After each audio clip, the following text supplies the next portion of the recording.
Good morning बच्चों। हम पढ़ रहे थे alcohol phenol ether.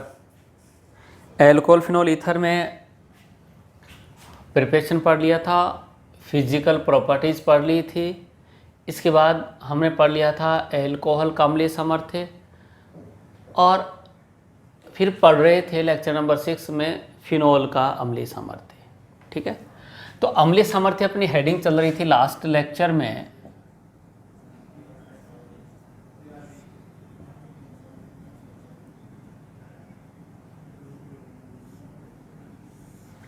Last lecture में हेडिंग चल रही थी अम्लीय सामर्थ्य।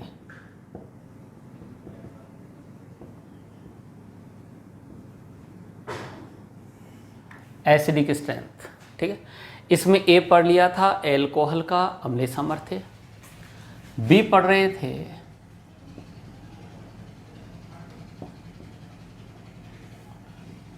फिनॉल का अम्लीय सामर्थ्य।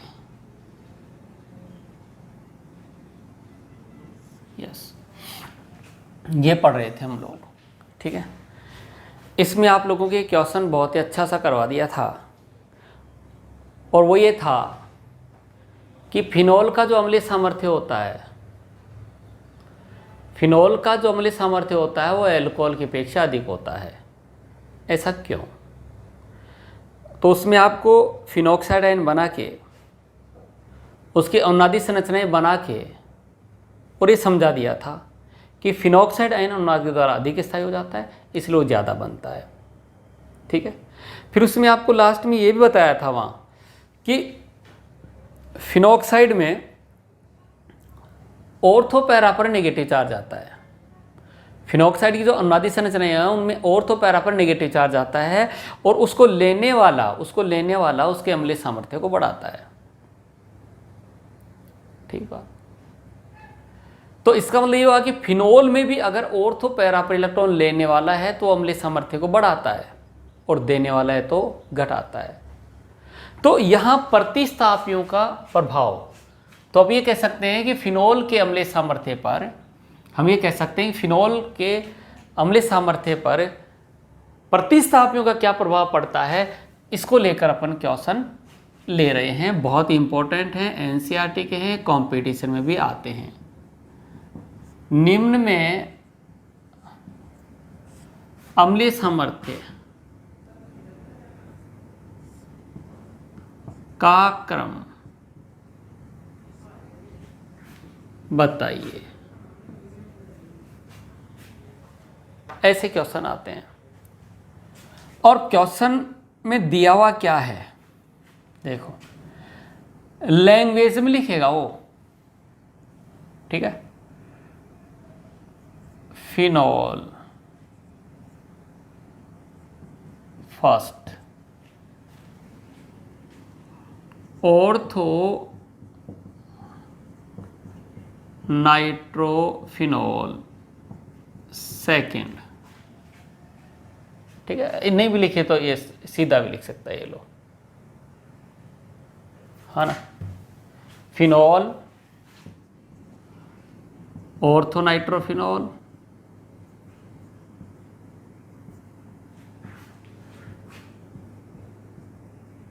Meta nitrophenol and para nitrophenol.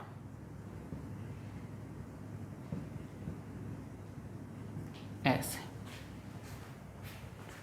Question है, निम्न में अम्लीय सामर्थ्य क्रम बताइए, और उसने ये लिख दिया। ठीक है कि नहीं, इसको नंबरिंग में वो दे सकता है, फर्स्ट, सेकंड, थर्ड और ये फोर्थ, ऐसे भी दे सकता है। हो सकता है नंबरिंग नहीं भी दे, कहेगा इनको अरेंज करिए। अब अरेंज करिए तो अपने को क्या, कैसे अरेंज करना पड़ेगा देखो। सबसे पहले आप फिनॉल बनाइए।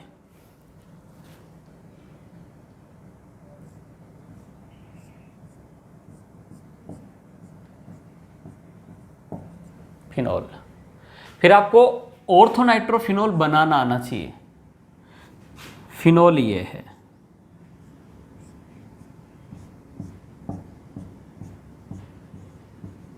इसमें ऑर्थो पर नाइट्रो है। यस, ये फिनॉल है, ये ऑर्थोनाइट्रोफिनॉल है।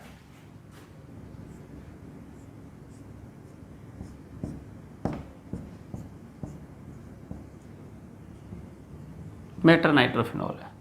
मैं आपको बता दूं कि एग्जाम में जरूरी नहीं कि आप ऐसे अल्टरनेट बॉन्ड बनाए, वो ऐसे ही बना सकता है, इस टाइप से, ठीक है।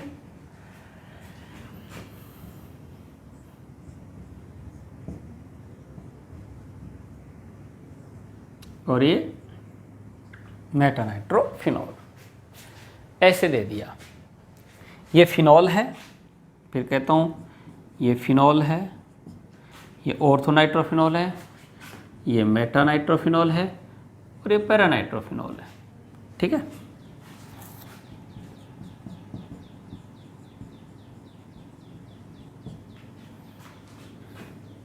मेटानाइट्रोफिनॉल पूरा लिखने की जरूरत नहीं, आप समझ गए, ठीक है। मैं लिख नहीं रहा हूँ, आपको अजीब नहीं लगना चाहिए, ठीक है, अजीब लगना नहीं चाहिए। मेटानाइट्रोफिनॉल सर टाइम में तो लिख दो आप। और ये है पैरानाइट्रोफिनॉल, यस। ऐसे अपन लिखेंगे पहले तो। अब ये लिखने के बाद हम देखेंगे कि इन चारों में फर्क किसका है। चारों में फर्क है NO2 का,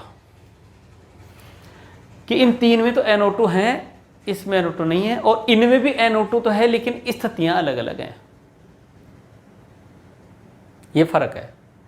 तो मुझे NO2 के बेसिस पर देखना है कि NO2 क्या कर रहा है। मैंने ये कहा था कि NO2 जो है वो इलेक्ट्रॉन आकर्षी समूह है, और NO2 के दो प्रभाव मैंने आपको सिखाए थे। NO2 के दो प्रभाव, एक तो -M प्रभाव और दूसरा था -I प्रभाव। और इलेक्ट्रॉनिक इफेक्ट में यह बताया था कि -M प्रभाव, -M प्रभाव प्लस M प्रभाव ऑर्थो पैरा पर लगता है, मेटा पर नहीं लगने वाला है। तो अगर इनमें पहले अपने को ये वाला प्रभाव देखना है, ये वाला। अगर ये देखो तो देखिए ऑर्थो पर NO2 है, NO2 क्या लगाएगा, -M, क्या लगाएगा, -M। मेटा पर -M प्रभाव, मेसोमेरिक, इसको या -R भी कहते हैं। ये इलेक्ट्रॉन खींचने वाला प्रभाव है, इसको कैपिटल M से बताया जाता है, ठीक है। यहां नहीं लगेगा और यहां पर लगेगा -M प्रभाव। ऑर्थो का -M प्रभाव, पैरा का -M प्रभाव, पूछे किसका ज्यादा। ऑर्थो पर -M प्रभाव और पैरा पर -M प्रभाव में किसका ज्यादा है, तो आप कहेंगे पास में तो ज्यादा लगेगा, दूर है तो कम लगेगा। ऐसा नहीं, क्यों, क्योंकि -M प्रभाव दूरी पर निर्भर नहीं करता है, इसलिए दोनों जगह इलेक्ट्रॉन खींचने का प्रभाव। बच्चों -M इलेक्ट्रॉन खींचने का प्रभाव है, इलेक्ट्रॉन लेने का प्रभाव है, ये दूरी पर निर्भर नहीं करता है। दोनों जगह बराबर बराबर इलेक्ट्रॉन खींच रहा है, -M से यहां इलेक्ट्रॉन नहीं खींच रहे हैं। तो अगर इनमें तुलना करें तो ये दोनों अच्छे अम्ल हुए, ये दोनों अच्छे अम्ल हो गए, यस। NO2 का दूसरा कौन सा प्रभाव लगता है, -I। अगर -I के देखें तो -I दूरी पर निर्भर करता है, दूरी बढ़ती जाती है, प्रेरणी प्रभाव घटता चला जाता है। NO2 इस OH के पास में है, ज्यादा इलेक्ट्रॉन खींचेगा, तो मैंने थोड़ा बड़ा लिख दिया भाई, बहुत इलेक्ट्रॉन खींचा -I से, यहां थोड़ा कम खींच रहा है,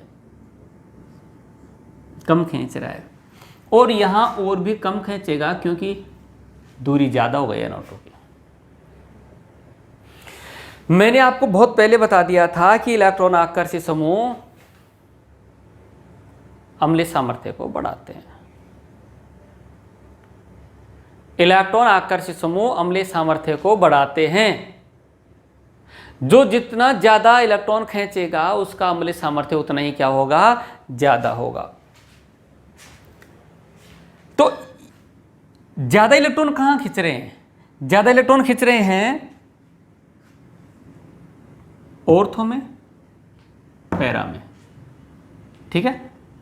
तो मैं कह सकता हूं कि अम्लीय सामर्थ्य की अगर बात करें तो सबसे ज्यादा कौन सा हुआ, ऑर्थो।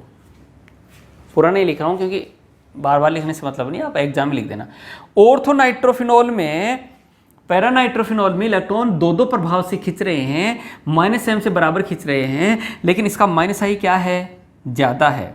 इसकी तुलना में इसका -i ज्यादा है, तो इलेक्ट्रॉन खींचने का सबसे ज्यादा इफेक्ट निकल कर किस में आया, ऑर्थो में। ऑर्थो सबसे अधिक अम्लीय हुआ। उससे कम कौन होगा, उससे कम होगा पैरा। क्यों, क्योंकि इसमें -m लग रहा है, पैरा। उससे कम कौन होगा, क्योंकि यहां तो इलेक्ट्रॉन खींचने वाला है ही नहीं, यहां खींचने वाला है। उससे कम होगा मेटा, और उससे कम होगा फिनॉल। फिनॉल, ये वाला क्रम आपके पास निकल कर आया। किसके बेसिस पर, ये निकल कर आया इलेक्ट्रॉनिक इफेक्ट के आधार पर। किसके आधार पर निकल कर आए, इलेक्ट्रॉनिक इफेक्ट के आधार पर।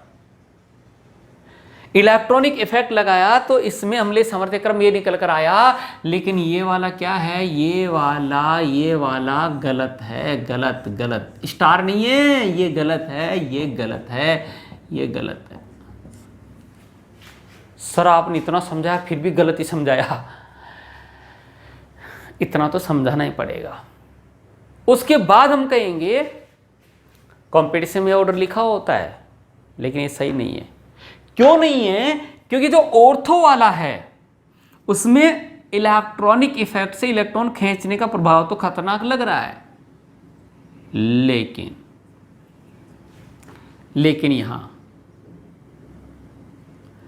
यहां क्या बन जाती है, हाइड्रोजन बॉन्डिंग। किसके साथ में, इसके ऑक्सीजन के साथ में हाइड्रोजन बॉन्डिंग हो जाती है। पूरा और बता देते हैं थोड़ा सा।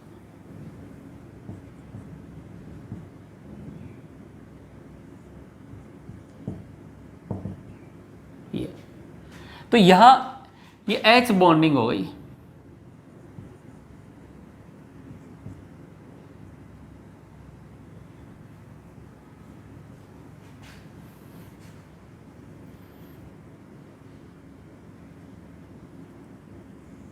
यहां लिख रहा हूं मैं intramolecular hydrogen bonding.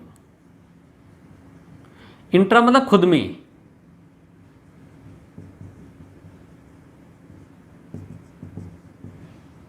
Intramolecular H bonding, यानी मॉलिक्यूल में खुद में ही हाइड्रोजन बॉन्डिंग हो गई।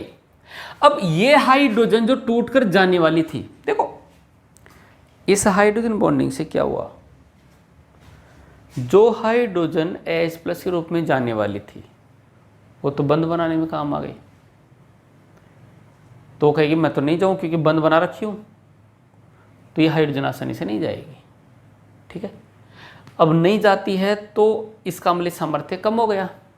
अब कम भी कितना होता है, कम केवल इस पैरा से होता है, क्योंकि फिर भी इलेक्ट्रॉनिक इफेक्ट तो इसमें प्रभावी रहता ही है।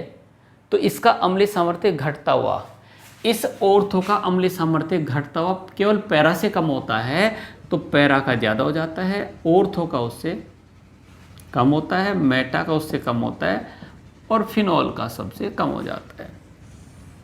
ये बिल्कुल सही क्रम है। क्या ये सही क्रम, ये बिल्कुल सही क्रम है। और कारण क्या है, कारण ये है इंट्रामोलिकुलर हाइड्रोजन बॉन्डिंग के कारण अंतः अणुक, ये यहां पर क्यों गया है, अंतः अणुक H बंद के कारण। बात समझ में आ गई। तो इस तरीके से ये बहुत ही स्टार क्वेश्चन है, ठीक है कि नहीं। पहला ही क्वेश्चन था, ठीक है। निम्न में अम्लीय सामर्थ्य क्रम बताइए, तो इनमें अम्लीय सामर्थ्य क्रम बताना था। बहुत ही अच्छा क्वेश्चन था, ठीक है। कंपटीशन में कई बार आया हुआ है। इसमें इलेक्ट्रॉनिक इफेक्ट तो लगाना ही लगाना है, साथ में हाइड्रोजन बॉन्डिंग का भी कॉन्सेप्ट लगाना है। ये क्रम गलत है और ये क्रम सही है। ठीक है, तो ये पहला क्वेश्चन कंप्लीट हुआ। इसके बाद अपन इसी में दूसरा क्वेश्चन देखते हैं। ठीक,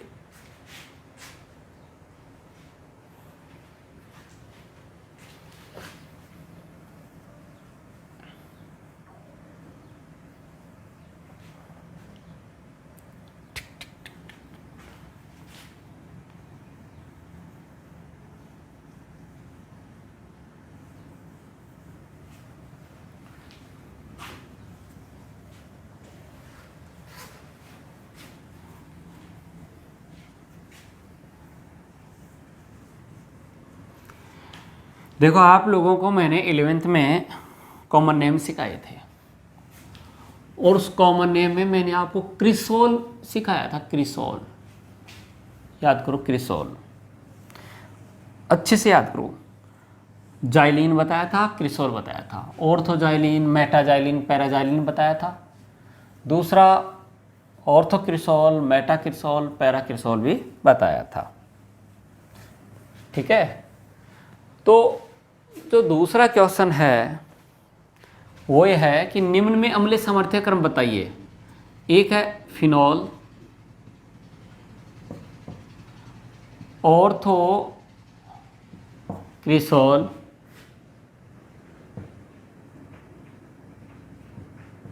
मेटाक्रिसोल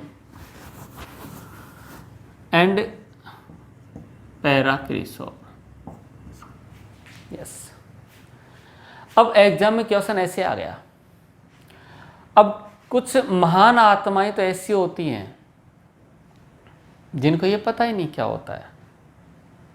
ठीक है, जब पता ही नहीं होता है तो क्वेश्चन होगा ही नहीं। तो जब भी इनमें अम्लीय सामर्थ्य क्रम बताना है तो सबसे पहले आप इनकी संरचनाएं बनाइए। आपको याद हो तो मैंने इसे कहा था कि भैया उस टाइम 11th में सिखाया था, ये टोलुइन है और ये डबल टोलुइन नहीं, ये जाइलिन है और जाइलिन में ऑर्थोजाइलिन है। जब इसमें एक OH हटा देंगे, सॉरी एक CH3 हटाकर क्या OH जोड़ देंगे तो ये बनेगा क्रिसोल। ठीक है, तो ये क्या था मेरे पास, फिनॉल। क्या ये फिनॉल,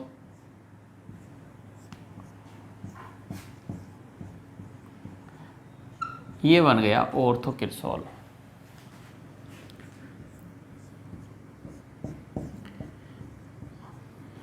ये भी एग्जाम में आ जाता है। Metacresol,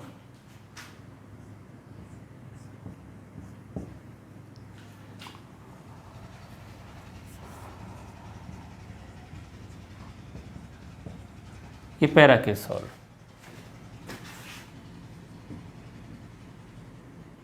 sorry phenol. इनके नीचे नाम भी लिख देते हैं, फिनॉल, ऑर्थोक्रिसोल,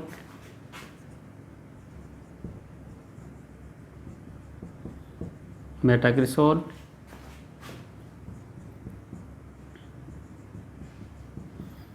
पैराक्रिसोल। ठीक है बच्चों,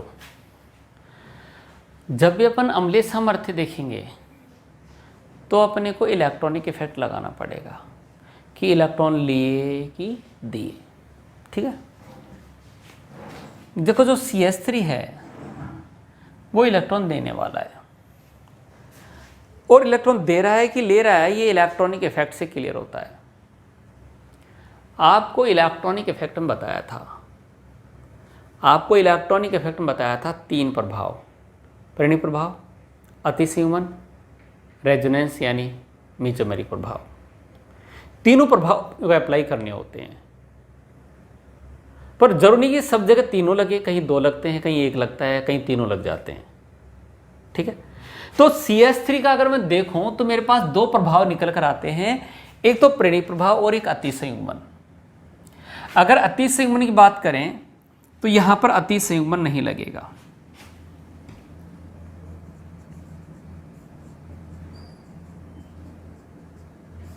अतिसंयुग्मन मतलब हाइपर कंजुगेशन।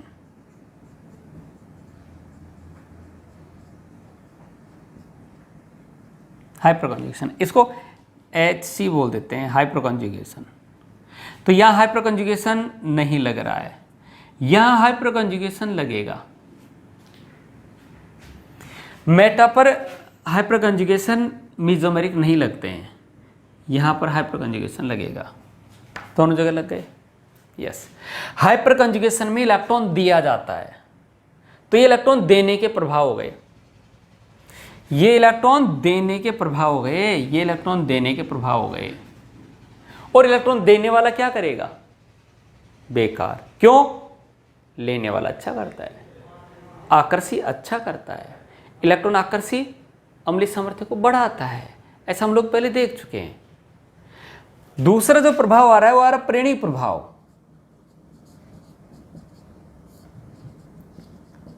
प्रेरक प्रभाव, यहां प्रेरक प्रभाव प्रतिस्थापी का देखना है, यहां इलेक्ट्रॉन देने का प्रभाव है, यानी प्लस आई। लेता नहीं है, देता है। CH3 इलेक्ट्रॉन देने वाला है, CH3 इलेक्ट्रॉन लेने वाला कभी नहीं है, CH3 इलेक्ट्रॉन देने वाला ही होता है। इलेक्ट्रॉन दिए, अब दूरी के साथ प्रेरक प्रभाव कम होता है, तो ये कम दिया और ये और भी कम दिया। ये ज्यादा इलेक्ट्रॉन देता है, ये कम देता है और ये कम देता है।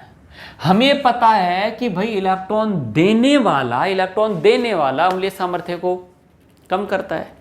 अभी तीनों जगह इलेक्ट्रॉन देने वाले ही हैं, और इलेक्ट्रॉन देने वाले क्या कर रहे हैं? बेकार कर रहे हैं। तो अच्छा कौन हो गया इसमें? फिनोल हो गया। क्यों? क्योंकि इसमें देने वाला समूह है ही नहीं। तो अगर अपन इलेक्ट्रॉनिक प्रभाव लगाएं तो ऑर्थो सबसे फिनोल सबसे अच्छा अम्ल हो गया। इनमें नहीं आया समझ में, इनमें फिनोल सबसे अच्छा हो गया। अब देखो, इलेक्ट्रॉन देने की बात करें तो ये दो प्रभाव के द्वारा इलेक्ट्रॉन दे रहा है, ये भी दो प्रभाव के द्वारा है, और ये तो केवल एक ही प्रभाव के द्वारा दे रहा है। मतलब ये इलेक्ट्रॉन ज्यादा देकर बेकार करेंगे, ये थोड़ा कम देता है तो कम बेकार करेगा। मतलब इन दोनों से ये ज्यादा अच्छा अम्ल होगा। क्यों? क्योंकि ये इलेक्ट्रॉन ज्यादा दे रहे हैं, ये इलेक्ट्रॉन ज्यादा दे रहे हैं। इलेक्ट्रॉन ज्यादा देने वाला बेकार करेगा, ये कम दे रहा है, बेकार तो ये भी करेगा लेकिन कम बेकार करेगा। जब दो बेकार होते हैं तो कम बेकार को अच्छा बोल सकते हैं। समझ आई बात? तो ये तीनों ही इलेक्ट्रॉन देकर बेकार कर रहे हैं। अब ये दोनों ज्यादा इलेक्ट्रॉन देकर ज्यादा बेकार कर रहे हैं, कम देकर कम बेकार कर रहा है। मतलब इन दोनों से ये ज्यादा अच्छा है मेटा वाला, मेटाक्रिसोल। अब ये दोनों रह गए। अति संयुग्मन दूरी पर निर्भर नहीं करता, अति संयुग्मन दूरी पर निर्भर नहीं करता, मेसोमेरिक प्रभाव दूरी पर निर्भर नहीं करता, लेकिन प्रेरक प्रभाव दूरी पर निर्भर करता है। अति संयुग्मन के द्वारा दोनों ने इलेक्ट्रॉन बराबर दिए, इसने प्लस आई के द्वारा ज्यादा दिया, इसलिए ज्यादा देने वाला बेकार हुआ। अगर मैं ऑर्थो में और पैरा में पूछूं कि ज्यादा अच्छा कौन, तो आप कहेंगे यही ज्यादा अच्छा है। ज्यादा बेकार कौन? बेकार मतलब कम अम्लीय कौन? ये। क्यों? क्योंकि इसमें इलेक्ट्रॉन देने का प्रभाव ज्यादा आता है। तो इन दोनों में ज्यादा अच्छा कौन है? इनमें पैरा ही ज्यादा है, और ऑर्थो सबसे बेकार हो गया। तो ये वाला इनका अम्लीय सामर्थ्य का क्रम निकल कर आ जाता है। तो इस तरीके से आप लोगों को अम्लीय सामर्थ्य का क्रम देखना आ जाना चाहिए, जो मेरे हिसाब से आ गया होगा। आगे चलें। अब हम और कॉन्सेप्ट अप्लाई करते हुए एक क्वेश्चन और बनाते हैं। ये सब NCERT के क्वेश्चन हैं और इम्पोर्टेंट भी हैं, कंपटीशन में भी आते हैं। ठीक है, फिर एक क्वेश्चन डिस्कस करते हैं यहाँ।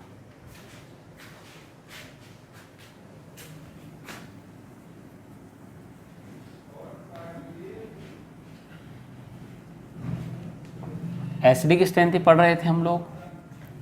अब थोड़ा सा मिक्स ले लेते हैं।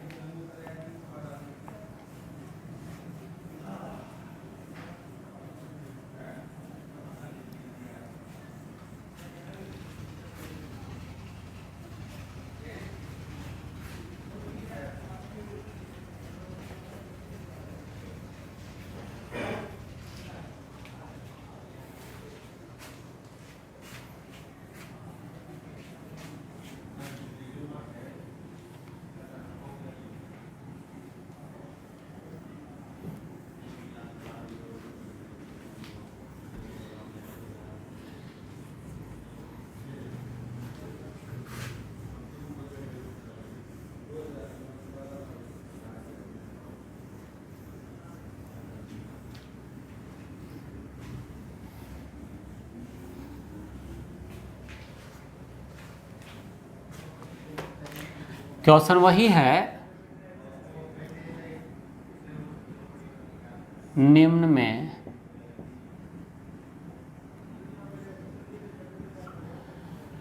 अम्लीय सामर्थ्य का क्रम बताइए। ठीक है,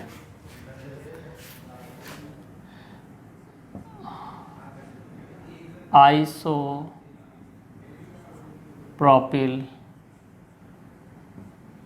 एल्कोहल फिनॉल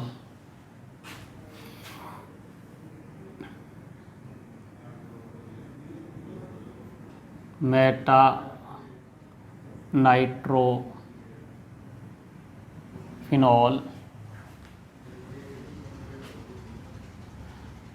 3,5-डाइनाइट्रोफिनॉल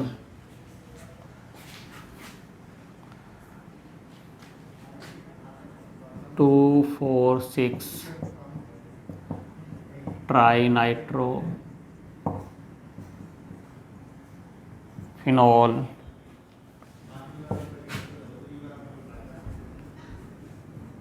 पैराक्रिसोल। यस, इसमें दे रखे हैं साहब। कह रहा है निम्न में अम्लीय सामर्थ्य क्रम बताइए। ऐसा क्वेश्चन आ गया साहब। अब आप ये चाहते हैं इसको सॉल्व करें। जब आप इसको सॉल्व करेंगे तो आपको मेरी एक कही हुई बात याद आएगी कि ऑर्गेनिक केमिस्ट्री के लिए नोमेनक्लेचर बहुत ही इंपॉर्टेंट है। ये नींव है ऑर्गेनिक केमिस्ट्री की, नोमेनक्लेचर। तो उस नोमेनक्लेचर में आप लोगों को एक तो नाम से संरचना बताई, एक संरचना से नाम बताया कि नाम से कैसे संरचना बनाए और संरचना से कैसे नाम बनाए, दोनों सिखाए हुए हैं। ठीक, अब यहाँ जरूरत पड़ी है क्या, नाम दिए हुए हैं उनसे संरचना बनानी है। पहला है आइसोप्रोपिल एल्कोहल। अब आइसोप्रोपिल बता दिया था CH3 और ये OH। कहा था आइसोप्रोपिल बनाओ, ये आइसोप्रोपिल है, उस पर OH जोड़ दो, क्या बन गया, आइसोप्रोपिल एल्कोहल। यस, ये क्या है, फिनॉल है। मेटानाइट्रोफिनॉल, इसको 3-नाइट्रोफिनॉल भी कहा जा सकता है। मेटानाइट्रोफिनॉल 3,5-डाइनाइट्रोफिनॉल 3,5, ये फिनॉल है। 1 2 3 5 3,5 डाइनाइट्रोफिनॉल 2 4 6 ट्राइनाइट्रोफिनॉल।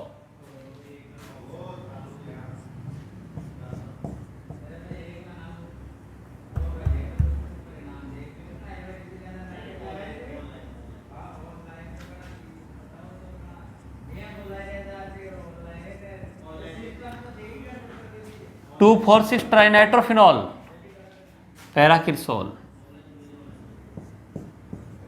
ये OH। इसको अपन कह सकते हैं 1 2 3 4 मिथाइल फिनॉल। ये बन गए साहब। इनको नंबरिंग दे देते हैं, क्योंकि अब दोबारा नाम नहीं लिखना पड़े, नंबरिंग दे देता हूँ, 2nd,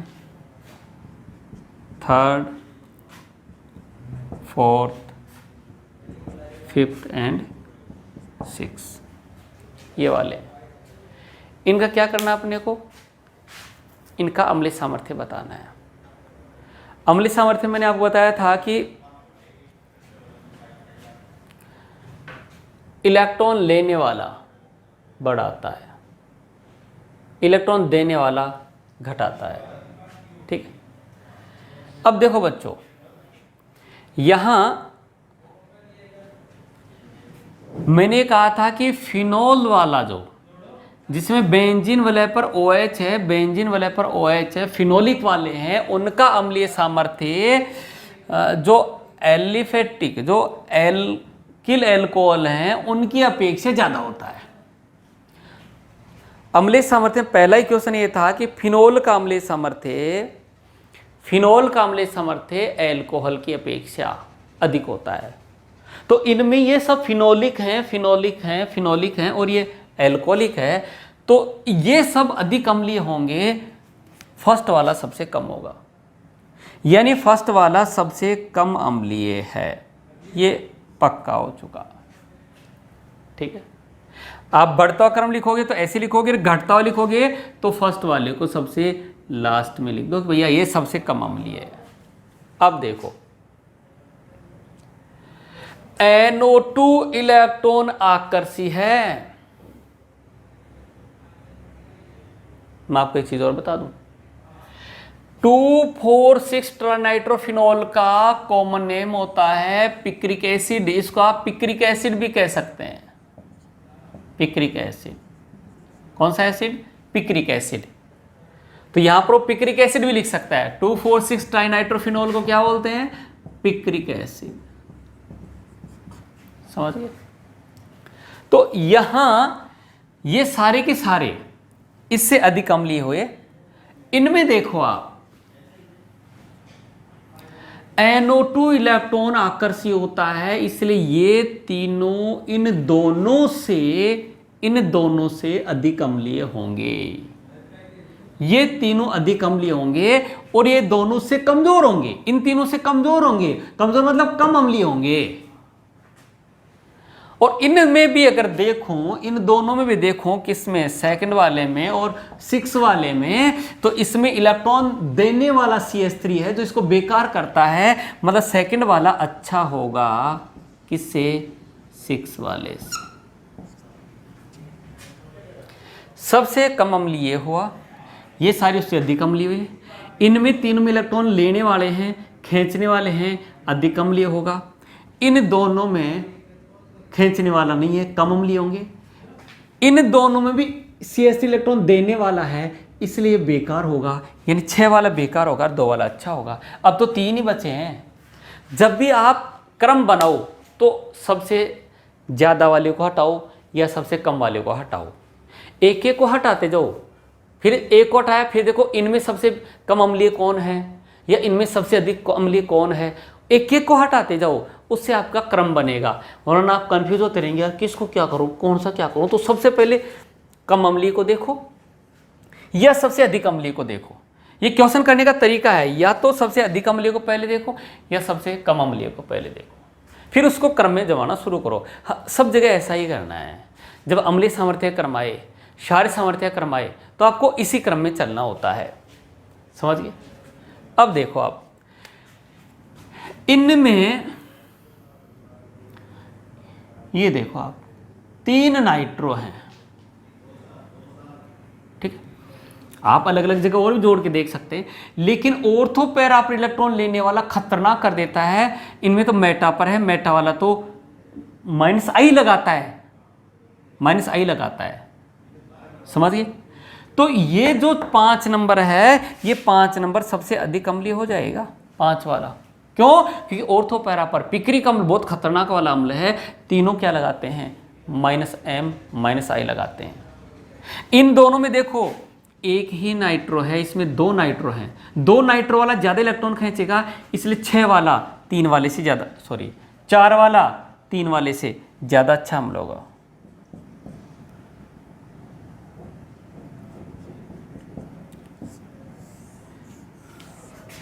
ये अम्लीय सामर्थ्य क्रम निकल कर आ गया। अब एग्जाम में आप 1 2 3 4 5 नहीं देख के इनके नाम भी लिख सकते हो और इसकी जगह, इस संख्या की जगह उनका नाम लिख के भी क्रम बता सकते हो। वो थोड़ा सा बोर्ड में ज़्यादा अच्छा लगता है कि उसके पास, उसके साथ में, क्रम के साथ में उसका नाम लिख दो। नाम लिखोगे तो ज़्यादा अच्छा लगेगा। बात समझ में आ रही है? तो इस तरीके से अपने पास ये जो है अम्लीय सामर्थ्य निकल कर आया है, किसमें? फिनोल में, प्रतिस्थापी फिनोल में, एल्कोहल में। ठीक है, अम्लीय सामर्थ्य को लेकर 12th बोर्ड में भी क्वेश्चन आता है और नीट में भी आता है, जेई में भी आता है। ठीक है, प्रतिस्थापी का अपन ने देख लिया। ये सारे एनसीईआरटी बेस्ड चल रहे थे। सीधी सपाट बात है, इलेक्ट्रॉन आकर्षीय अम्लीय सामर्थ्य को बढ़ाता है, इलेक्ट्रॉन प्रतिकर्षी घटाता है। जो जितना ज़्यादा इलेक्ट्रॉन लेगा इलेक्ट्रॉनिक इफेक्ट के द्वारा, वो उतना ही ज़्यादा अम्लीय करेगा। तो इस तरीके से अपने पास ये एल्कोहल फिनोल की अम्लीय प्रकृति खत्म होती है। इस चैप्टर में अपन ने पहले इनका वर्गीकरण देखा था, इन सब का वर्गीकरण देखा, फिर नामकरण अपना पहले पढ़ा हुआ ही था, फिर इनके विरेचन की विधियाँ देखी, जिसमें एल्कोहल के विरेचन की विधियाँ, फिर फिनोल के विरेचन की विधियाँ, फिर भौतिक गुण देखे, भौतिक गुणों में इन एल्कोहल फिनोल के क्वथनांक देखे, इनकी विलेयता देखी। उसके बाद में अम्लीय सामर्थ्य देखा। अम्लीय सामर्थ्य में पहला देखा एल्कोहल का अम्लीय सामर्थ्य, फिर देखा था फिनोल का अम्लीय सामर्थ्य, फिर फिनोल में भी प्रतिस्थापी फिनोल का अम्लीय सामर्थ्य, और फिर इन दोनों को मिलाकर अपन ऐसे क्वेश्चन बना दिए। आप एनसीईआरटी में जो क्वेश्चन दे रखे हैं उनको पढ़ें, लाइन टू लाइन क्लियर करें, पीछे जो अभ्यास के प्रश्न दे रखे हैं वो भी करें। कहीं दिक्कत आए तो आप कांटेक्ट कर सकते हैं, पहले दिए हुए हैं, या कोचिंग में आके कंसल्ट कर सकते हैं। ठीक बच्चों, ये 12th बोर्ड के बेसिस पर और थोड़ा कंपटीशन को लेते हुए आगे मामला चल रहा है ना, तो इसको अपन आगे बढ़ेंगे। अब जो है नेक्स्ट जो लेक्चर आएगा उसमें हम एल्कोहल तथा फिनोल की रासायनिक अभिक्रियाएं देखेंगे। तो लेक्चर नंबर जो 8 आएगा उसमें आते मैं कहूँगा फिनोल तथा एल्कोहल की रासायनिक अभिक्रियाएं। तो इस लेक्चर को अपन यहीं समाप्त करते हैं, नए लेक्चर मिलते हैं एल्कोहल तथा फिनोल की रासायनिक अभिक्रियाओं के साथ। धन्यवाद।